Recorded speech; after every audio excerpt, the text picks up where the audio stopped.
And we are live. Oh! Hello. Awooga. Where's Six? Awooga. She's not gonna be here. Yeah. She said. Unfortunately, Six cannot be here today. She is. Her professors are politely reaming her right now with just being unresponsive. But we've all known the plight of unresponsive professors and all that. So.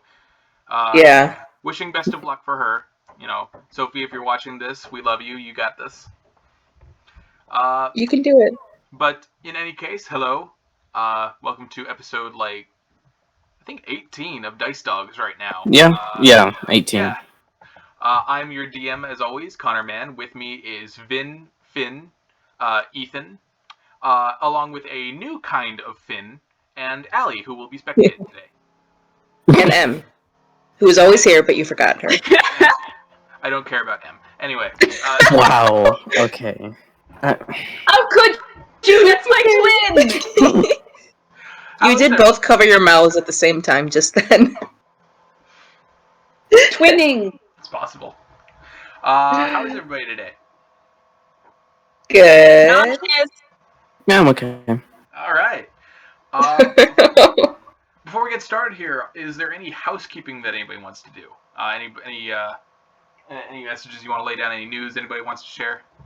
If you've been following the Dice Dogs Twitter, I'm sorry I haven't been posting shit. I don't know why I haven't been posting the links to the videos, but I'll get around to that.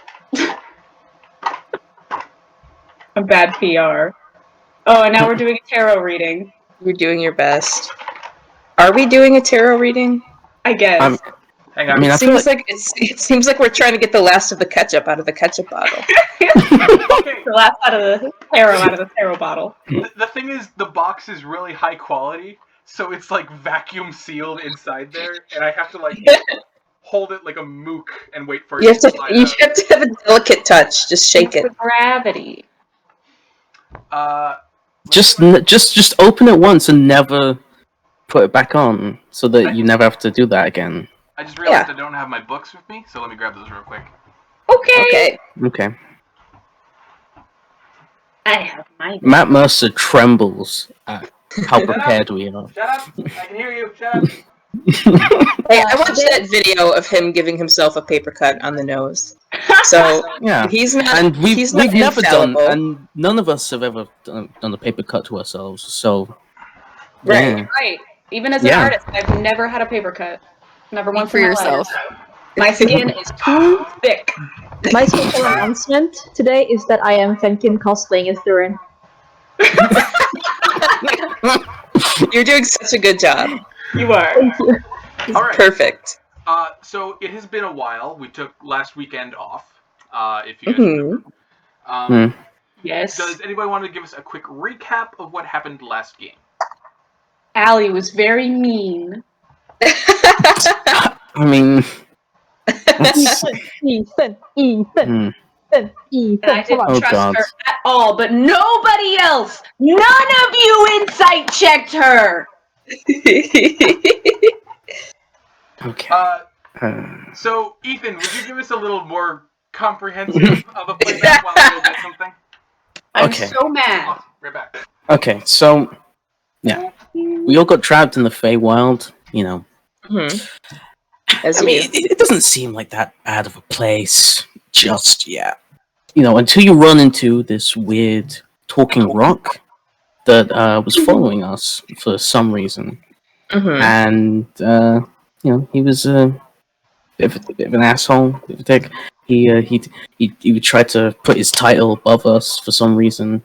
Wasn't having any of that, so I picked him up.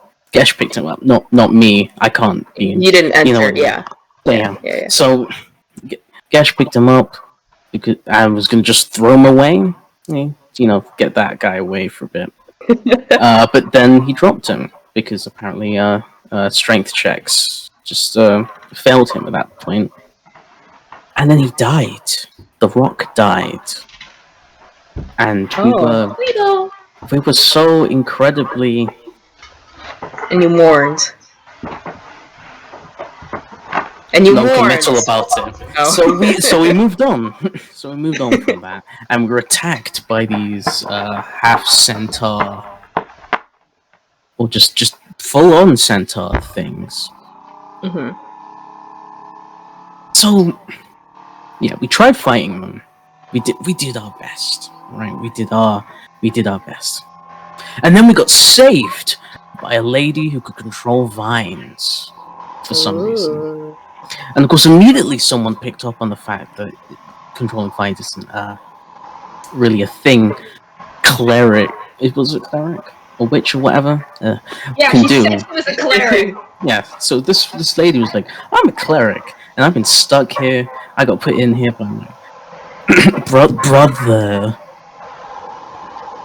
But someone didn't really believe it. But unfortunately, insight checks aren't great when you're Dhuur'in, so that didn't work out. Then we had to do riddles, the most hardcore of riddles that took us an excruciating amount of time to figure out. I feel like that level of difficulty just shouldn't be in this because me myself, I'm not the smartest. Clearly, none of us are very smart. Yeah. So, yeah. So eventually we were able to move on from this tree Now our guy, DM's who drinking. was also apparently friends with the rock guy, which, I probably should have tried to threaten him, but, whatever. So we moved on to the hag house. I mean, the cleric house. And then the cleric was like, actually, no, we had a whole camp thing before that, didn't we? Yeah. So You're just gonna gloss over everything that happened in camp? You're just gonna gloss over that?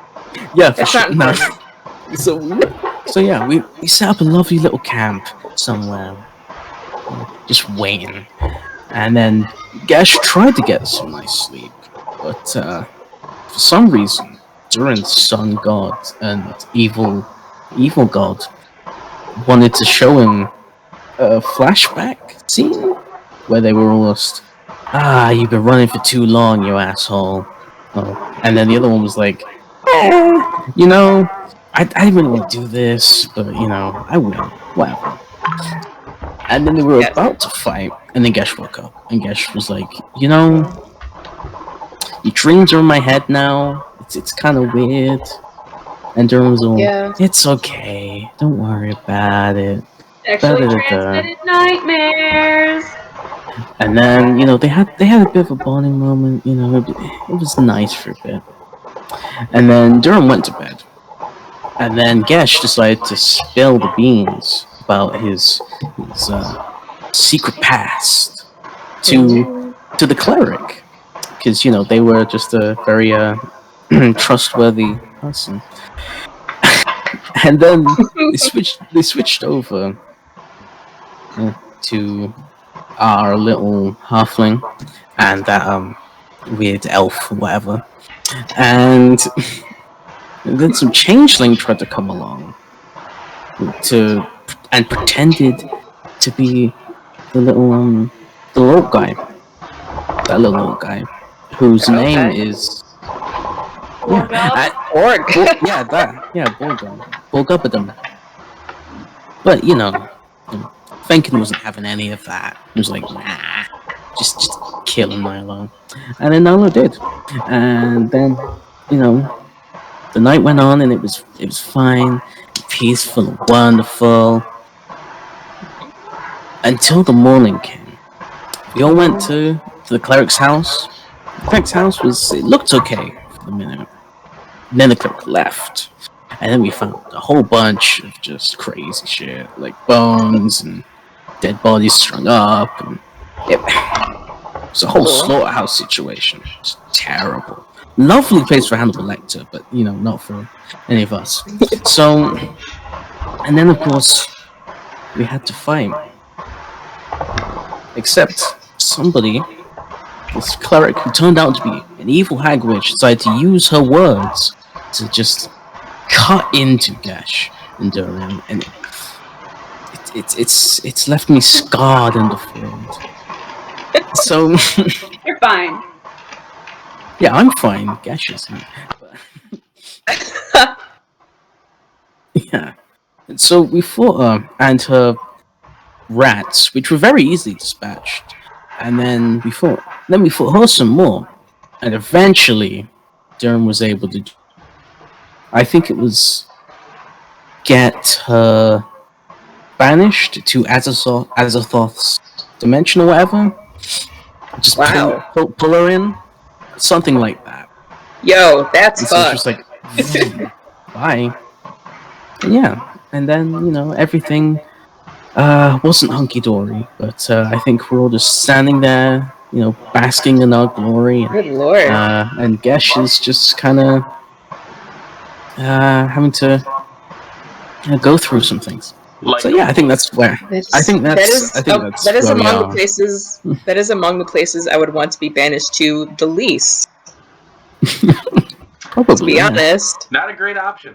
Not a great option. It's not a good place to be.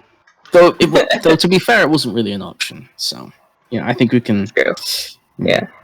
Well, thank you, Very Ethan. true. Thank you, Ethan, for that little catch up. Without further ado, who's ready to play some D&D? I am. All right. So, as our historian ever so eloquently put, we start off where we last left off, within the belly of the Green Hag's hut. Objects have been tossed around by the magical torrent caused by your fight. And even now, you can see the ripple of reality against the floorboards as they begin to simmer and return to a solidified state. Things are still now. The fireplace in the back of the room crackles, as the din of battle now slowly fades into naught but an echo. And with that, you are all left alone within the witch's hut. I go immediately to Gesh and start checking his wounds. Oh. Gesh just stands there. It's not saying anything. Knox is looking for money.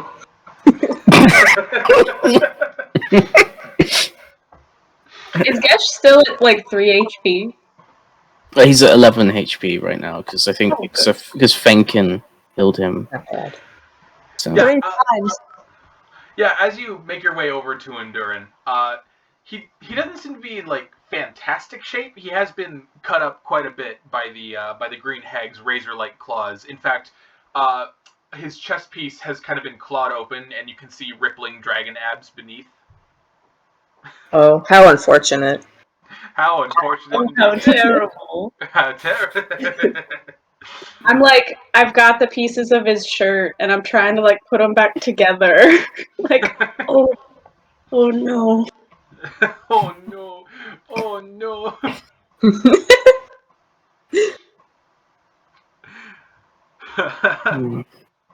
All right.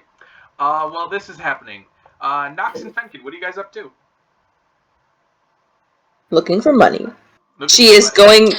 is going through drawers to see if there's anything of value that she can take. Because she's got to get something out of this experience.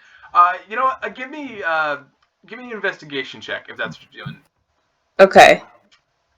Oh, my investigation is a fat, sexy 0. But I do have Jack of all trades. So And, let's see if that saves me. And Fenkin, why don't you give me an investigation check too? Ooh. Sure. That, my friends, is an 8. So not the best. Not finding shit.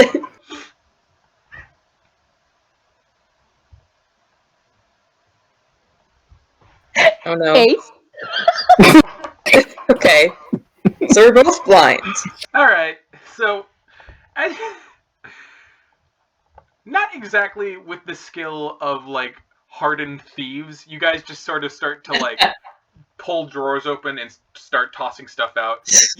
Throwing shit around. You do find some like antiquated silverware that's pretty rusted and doesn't look like it would fetch much on the market. You do find like about hang on. Okay, you find 1 gold apiece. Hidden amongst the floorboards and under mats. Yay. But this place isn't really a place of like wealthy material goods. This is more of a place of like stockpiled magical kind of infusions and transmutation. Basically, magic paraphernalia, eyes of newts and shit. All the sorts of crazy stuff that you would find in a witch's hut. In fact, Fenkin, as you pull down another jar, perhaps seeking to find some food, a human head kind of turns around in it, and you just like slowly put it back. Can I start rummaging around for like a healing potion of some kind, or anything that would fix Gesh? Yeah, Fix sure. Give me an investigation check. It's up to you. I've been fucking trying to pull up my fucking character sheet.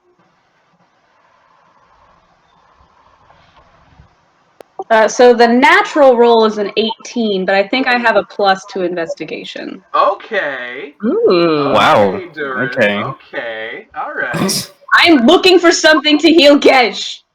Okay. So, Dhuur'in, Yeah. you don't really find any health potions. You do find quite a few vile things, simulacrums of potions that, as you take them out and pour a couple drops onto the floorboards to see if they do anything, you find that some of them make little flowers sprout up from the ground wherever you drip. Some of them sear right through the wood and down into the floors beneath. So likely not a great thing to give to Gesh either way. But then you open a drawer. A very long drawer on a dresser that's kind of set up against the western wall of the hut. And as you pull it open, a wave of cold air kind of right up from the drawer. And inside, you see what appears to be a long, flat object wrapped up in cloth with a wax seal holding the binding together. Mm-hmm. I rip it right open. Okay. Like a child on Christmas morning. All right. So, breaking the wax seal, Dhuur'in, you kind of toss the bits of that away and slowly start to unwrap the. Well, Dhuur'in would probably just fucking unwrap it like a Christmas. Yeah, it's just like I rip it. It's a lot heavier in your hands, because as soon as you open it, you realize what you are holding in your hands is a sheathed sword, long and wide, like a broadsword. You're barely strong enough to lift it, but it feels ever so cold in your hands. So cold. Almost like you're holding just a sliver of nothingness. And as you hold it longer and longer, a voice in the very back of your head. Oh god.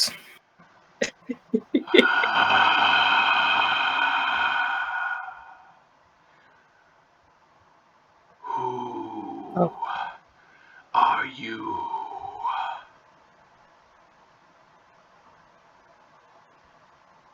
I turn around to the party. I look at Nox. The sword spoke to me. Nox is holding the single coin that she found between her claws, and she looks up with just the plattest look you've ever seen on her face. Pure annoyance that she was trying to find money and fucking Chuckles over here stumbled upon a speaking sword. And she just looks at him flatly for a second and says, "It's what?" It spoke. Is it still speaking? Who that wields craven edge.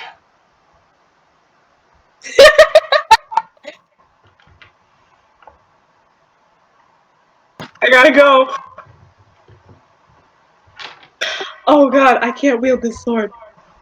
I I look at Nox and I go, yes. What did it say? It asked me who was wielding it. Answer me, elf. I put it down.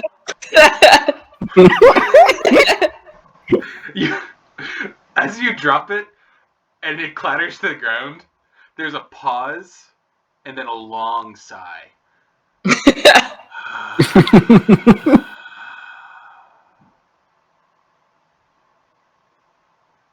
Wait, so do we all hear the sigh? Or... Nope, only Dhuur'in. Oh. Only Dhuur'in.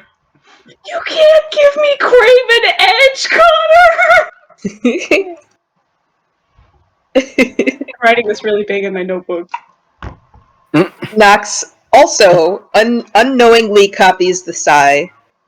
And she comes over, lighting a candle. That makes me frightened. Okay. She comes over, and she kind of like waves a hand dismissively at Dhuur'in and says, "Don't touch it.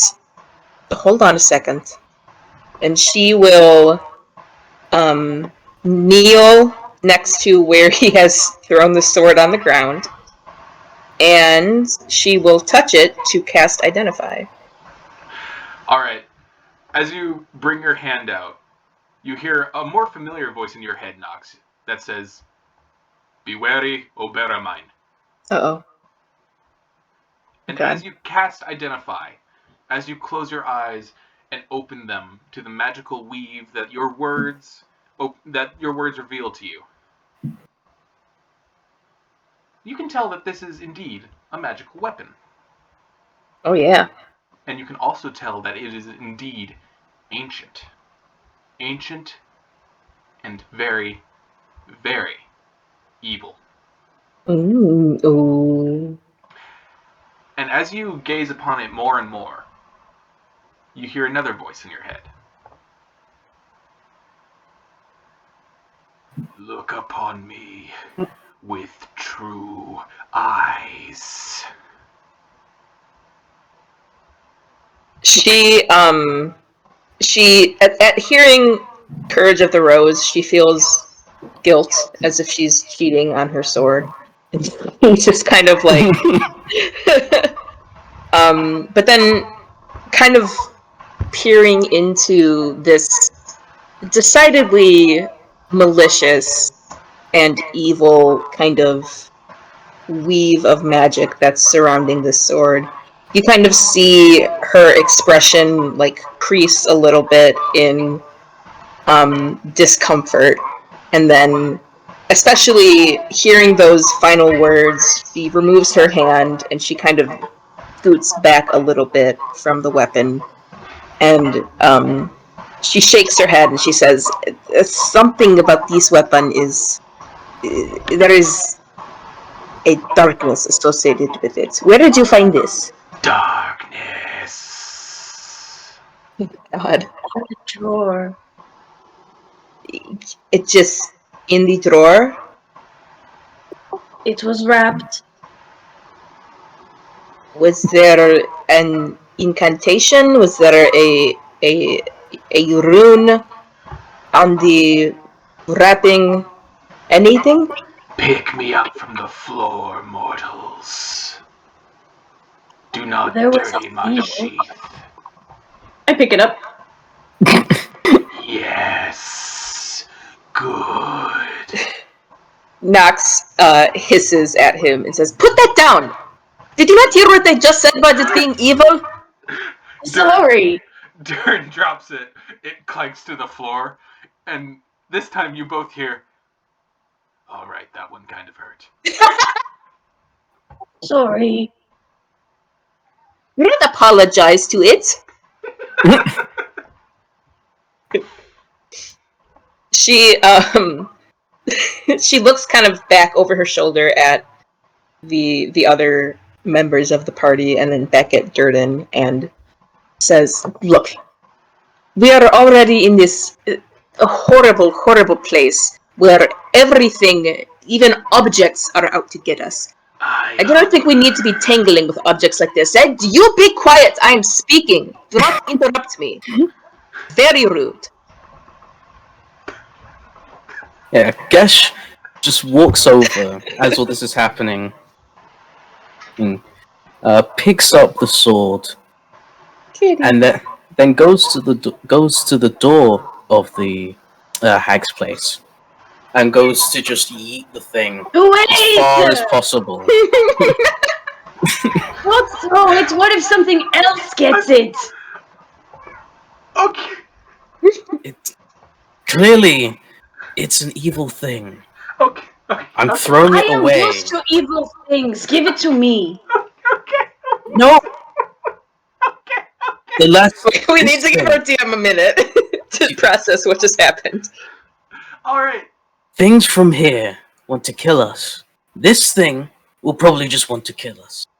I'm throwing it away so that, at the very least, we'll know when it's coming. No. What if we don't know when it's coming? Just give it to me. I will hold it. Gesh. You are not someone that can make good decisions. So no. Oh. What? Gesh. As soon as you start telling off Dhuur'in, as soon as you say that last bit, a voice blooms in the back of your head. Dragonborn, I hunger forever. And I want you to make a charisma saving throw. Oh my god. Oh shit. Okay. Fuck. It's like a continuation of like every time Gesh tries to eat something, it just all goes wrong. We do have a history of yeeting evil weapons. You kind This would be the. Is this the second time it's happened, or the third? Okay. Because Ozla yeeted the evil scissors. Dread shears. Uh-huh. That went well for her, though. I think this will go well. Okay, that was 16? So Gesh, Oh fuck. Oh no. as you're telling off Dhuur'in and taking your sword towards the door to throw it away, something in you wants to stop. Oh. And you slowly look at the weapon, and you feel a desire to take the sheath off. Oh no! Oh no! Like he's sort of he's thinking about it while on the edge of the door, and his hands getting closer and closer to the sheath to take it out. Look upon me with true eyes. Now what are you doing? You said you were going to throw it. And as you slowly remove the sheath, you reveal a beautiful ebony black blade, almost like obsidian, that gleams in the night. When you hold it at a certain angle, it almost looks like a shard of nothing, as if in this one space of this sword, nothing truly exists. It's a heavy weapon, a mighty weapon indeed. You can feel cold black energy coalescing off its blade, and you hear the voice again. My name is Craven Edge. What is yours? Okay.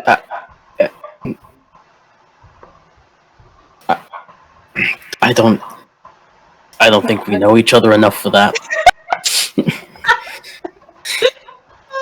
Tell me your name, Dragonborn.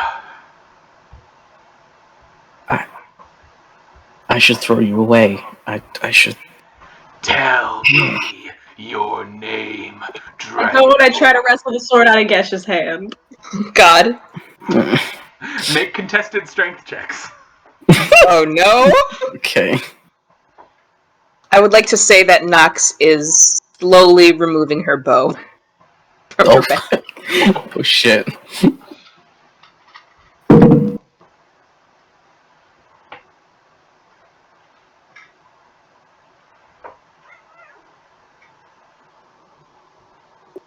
$13.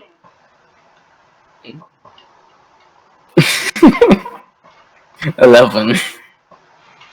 Oh. What? Oh. Mm. Listen, he's infected with evil sword. So I think that's fair. Okay, so Gesh, so focused are you on the blade that your grip relaxes ever so slightly, and suddenly it's yanked out of your hand. And as soon as the leather-bound hilt leaves your hand, as soon as that weight leaves your hand, clarity comes back. You blink, and the world is back. Dhuur'in, And I however, yanked the fucking sheath out of his hand, and I. Dhuur'in, however, needs to make a charisma saving throw now. Oh shit. Oh. Come on, Warlock. He's got good charisma. I believe in him. Dhuur'in. Oh, 13 wasn't good enough, so that does worry me. Well, it was a 13 with my +6, so. Oh. Well, good. Hmm. Lucky for you, Craven Edge rolled a 2. So. Oh. He doesn't like Dhuur'in. He wanted that succulent Dragonborn meat. So, Jesus. Dhuur'in, as you hold the blade in your hand, you feel as if something is trying to creep into your consciousness. Cold tendrils that try to take hold, but then recede as if cowering. And the voice in your head takes on a new nature. A bit frightened, almost. And it says, "No. What are you?" And it says, "You live like this? Damn." I have no time away with it. I look at the sword, and I say, I am a creature beyond your understanding. And I sheath it on my Ooh. back. What are you doing? Throw it away! Throw it away. No, I am not going to use it, but I am keeping it. Why? From all of you. What? You can This barely thing wield it. is clearly evil, and I am well versed in evil things. I will keep it. You don't have to be versed in evil things. Just throw it away. Release No. me. Throw it Shut up! away. Whack the hill. Did you just... Yes! By the way, you guys can't hear Craven Edge right now. Yeah. You just saw Dhuur'in like smack the back of the hilt and just say yes. The voice in your head is quiet for a moment before it says, "You will regret this, elf. I hunger forever, and I will drink from you if need be." You would not be the first.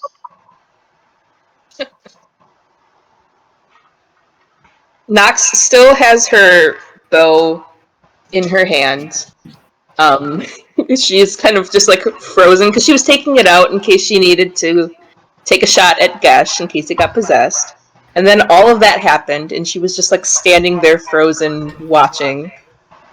And so she's just like got one paw on her bow, one paw like reaching back towards the quiver, but she slowly brings her hand down and she says, "Dark One, inviting more evil into your brain might not be a good idea. You realize?" Exactly. Listen to her. Listen to her. Oh, God. It doesn't even like me. Not really. That's not a good thing. Neither does your own god. Just throw it away. No, nothing. No, clearly you know nothing. There's a pause, and Craven Edge says, I sense a bit of tension. I'm going to go.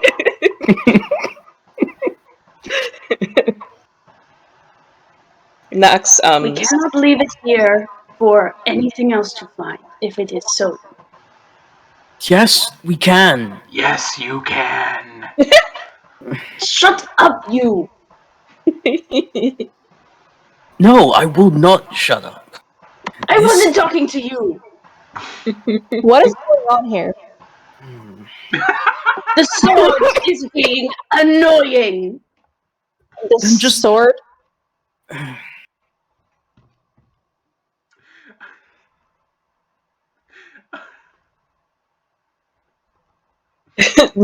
Nox is slowly putting her bow back, and she just kind of nods and says, "Alright, but, Dark One, there will come a point in which that sword will try to take more from you than you can afford to give. And when that happens, I will tell you to drop it. And if you do not drop it, I will shoot you. Do you understand? Fine. Okay." Just drop me now, so much trouble. Shut up. Now we just want to keep it out of spite, which I appreciate. I want to keep it because I know what the fuck it can do. As this conversation is happening, Fenkin, Nilo's doing that cat thing where he like presses his head up against your leg, and while like normal house cats can do that with no problem, this almost kind of knocks you over because this is a 250-pound panther. He stumbles a bit. He was so caught up in this weird exchange between the party members, and now his attention is caught by Nilo. So he looks down at Nilo and is like, "What?" He kind of looks up at you and then looks over at Ozla, who is standing at the table and, having not seen all this entire thing, finally looks up with like an armful of muffins, and she's kind of like stuffing 2 of them in her mouth, and she looks at you and blinks. Don't eat that. You don't know what she put in it. She just starts stuffing more in her mouth. Don't blame me if you get sick. Nox is just like running the hands through her non-existent hair under her hood. And she's like, okay, everyone listen, before we continue. Clearly, this is the discussion that we need to have, so let's have it now. Mhm. Alright? We are in the land of the Fae. Trickster creatures by nature, right? So, do not eat anything or drink anything originating from this plane. And she glares at Ozla very pointedly. If we encounter any creature from here on out, assume hostile intent. Correct? Yes. Mhm. Alright. Oh, kitty. That is a very tolerant cat. This is Nox. That is not. No, Nox would be attempting to bite by now. She's not that tolerant. Oh, baby! Cat beard.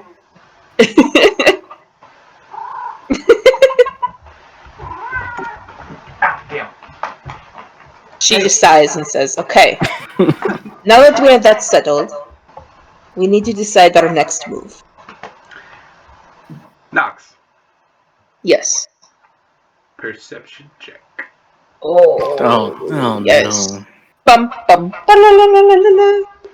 Okay, perception. Okay, my perception is good. So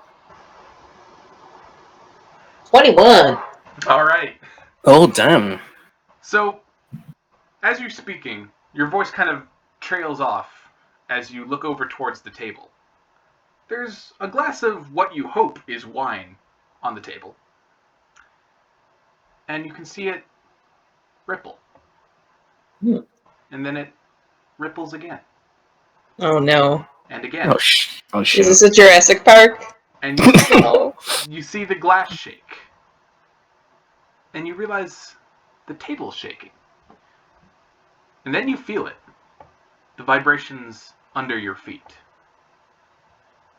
And finally, you hear it.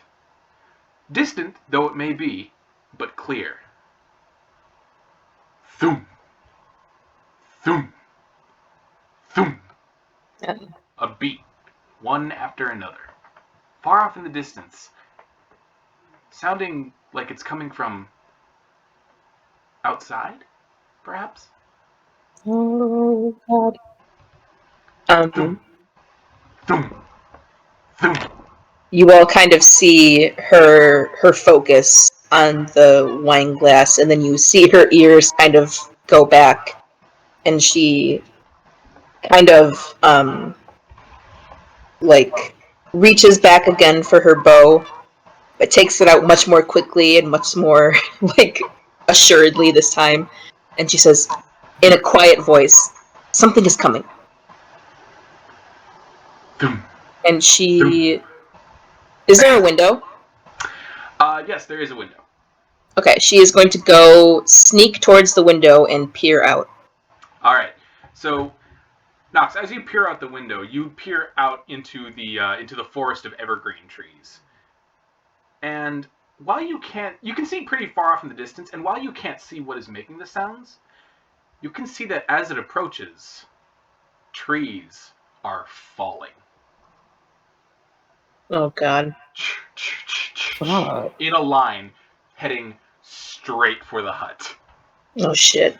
Oh, God. Thum, thum, thum, Should we thum. leave? Yes, yes. She sees this, and you all see her like ears perk up in alarm, and she goes, "Run!"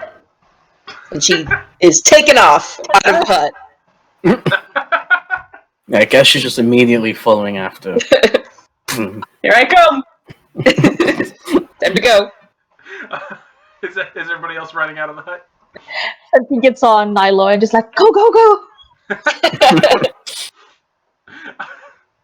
Ozla follows quickly behind on her stubby legs, still like stuffing muffins in her mouth as she goes. He'll pick her up on the way and like put her on Nilo because he can carry the both of them. Absolutely, absolutely.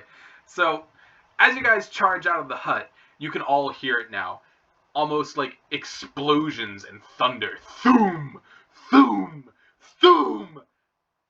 And as soon as you're out of the hut, you hear a great creaking sound. Almost like twisting wicker. And as you all stumble away from the hut, a good 10 feet away, you all turn just in time to see a shadow cast over the hut itself. Before suddenly, boom! Something lands down on the hut and flattens it in an explosion of splinters and broken wood and shattering glass. Now, for those of you who have been to a farm before, No. Nope. you know what a chicken's foot looks like. Oh my god. And as you look at what was once the hut, specifically at what is now standing on it, it seems to be the enormous leg of a chicken. Yellow and scaly, with massive car-sized nails that curl and dig into the soft earth beneath it. And then another shadow is cast. Thoom! Another chicken foot, right next to the other. It flattens the trees as it comes down, as if they were nothing more than wet matches. And as you all look up at the scaly legs, each one of them about 20 feet in height, you look up to see that they terminate in a wooden platform, the base of what appears to be a large wooden manor, with stone columns and a twisting brick chimney that curls up and up, spewing what appears to be a blue smoke that turns purple, then pink, then gray, then black, then green.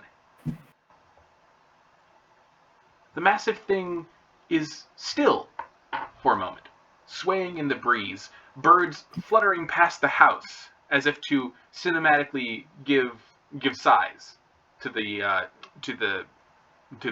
being that stands before you. And it sits still.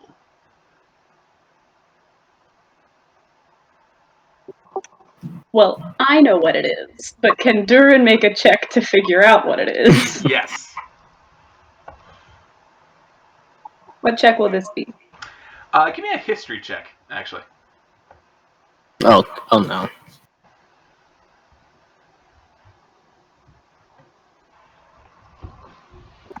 13. So, you know houses aren't supposed to have legs.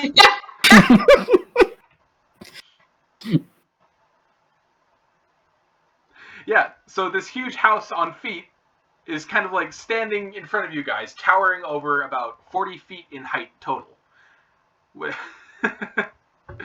So what are you guys doing? Nox had her bow out already, and she's just like, what the fuck? Are you an idiot? There's no way we can fight that thing. Put that thing down. We're leaving. Then Nox, put that bow down before we get that thing's attention. It doesn't have eyes. It could still feel. Probably. Probably. The point is, we should go now. And as soon as you say that, Gesh, a voice louder than anything you guys have ever heard before booms through the air. Not until you've had a drink, I do not think. And suddenly, What? as your eyes shoot up towards the house, you see the double doors explode open, and a long tongue suddenly shoots out and rolls out almost like a carpet. That's gross. And it zoom right into the ground beneath you before taking the shape of stairs. And standing in the doorway, it's almost hard to see him from your height. But as he steps from the shadows, a huge, hulking figure stands before you. And I will now post in text what he looks like. Oh god. Oh no. Just a second. Go to desktop. Upload. I believe in you. Yeah! I love him. I hate his house, but I do love him. A huge blue humanoid with horns that seem to curl back like branches throws his arms out as he steps out onto the porch of the manor, his smile bright and white as he looks down at you. Hello! I heard the voices of thirsty travelers!